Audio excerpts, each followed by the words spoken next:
Chapter 22. Merry Christmas.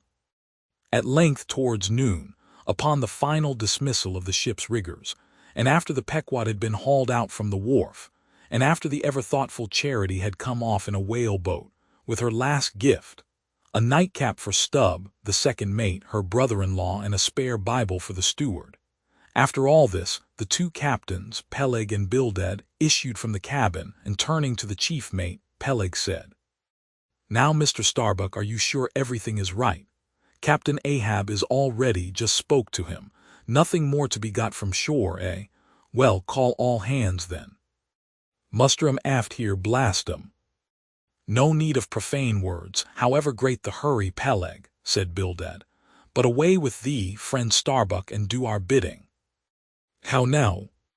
Here, upon the very point of starting for the voyage, Captain Peleg and Captain Bildad were going it with a high hand on the quarterdeck, just as if they were to be joint commanders at sea, as well as to all appearances in port. And as for Captain Ahab, no sign of him was yet to be seen. Only, they said he was in the cabin.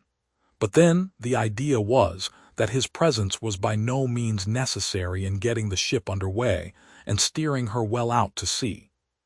Indeed, as that was not at all his proper business but the pilot, and as he was not yet completely recovered, so they said, therefore Captain Ahab stayed below, and all this seemed natural enough. Especially as in the merchant service many captains never show themselves on deck for a considerable time after heaving up the anchor, but remain over the cabin table, having a farewell merry-making with their shore friends, before they quit the ship for good with the pilot. But there was not much chance to think over the matter, for Captain Peleg was now all alive. He seemed to do most of the talking and commanding, and not Bildad. "Aft here, ye sons of bachelors," he cried, as the sailors lingered at the mainmast. "Mr. Starbuck, drive 'em aft."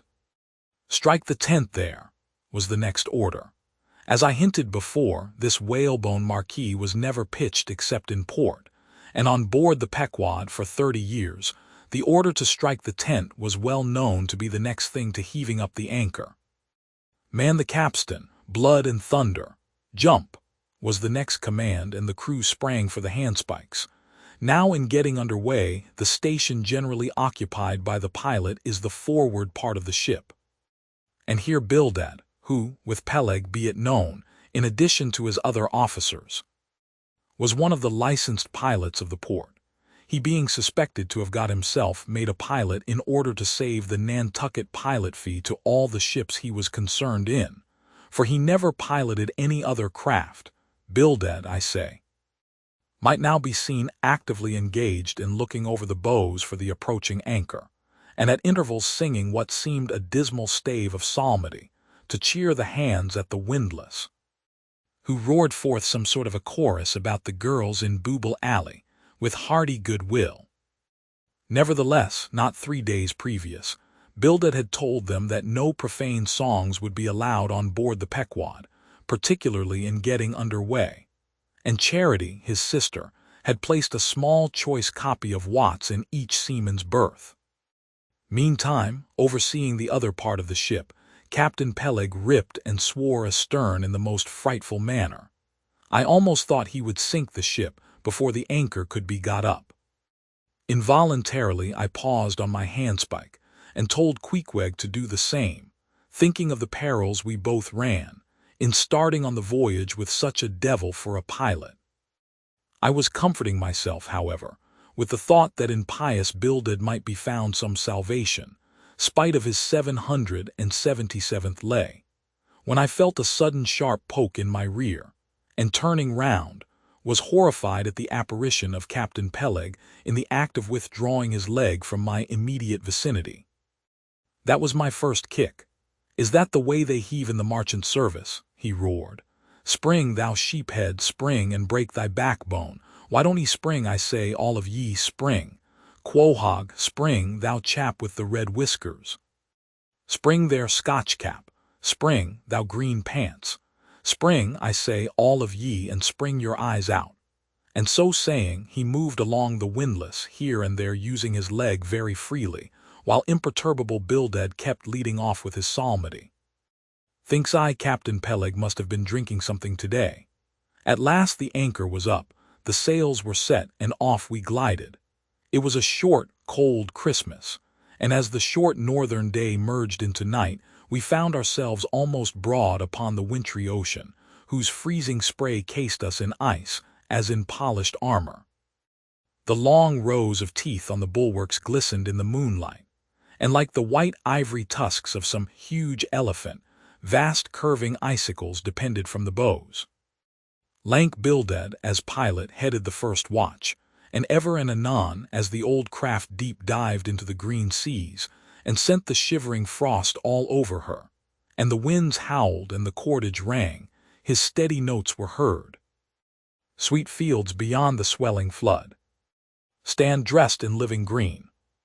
So to the Jews old Canaan stood, while Jordan rolled between. Never did those sweet words sound more sweetly to me than then. They were full of hope and fruition. Spite of this frigid winter night in the boisterous Atlantic, spite of my wet feet and wetter jacket, there was yet, it then seemed to me, many a pleasant haven in store, and meads and glades so eternally vernal that the grass shot up by the spring, untrodden, unwilted, remains at midsummer. At last we gained such an offing that the two pilots were needed no longer. The stout sailboat that had accompanied us began ranging alongside.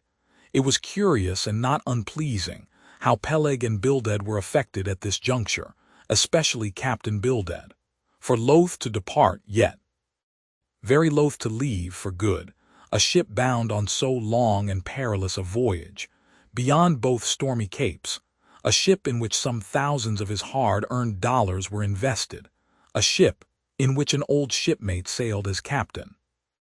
A man almost as old as he, once more starting to encounter all the terrors of the pitiless jaw, loath to say good-bye to a thing so every way brimful of every interest to him. Poor old Bildad lingered long, paced the deck with anxious strides, ran down into the cabin to speak another farewell word there, again came on deck and looked to windward, looked towards the wide and endless waters, only bounded by the far-off unseen eastern continents.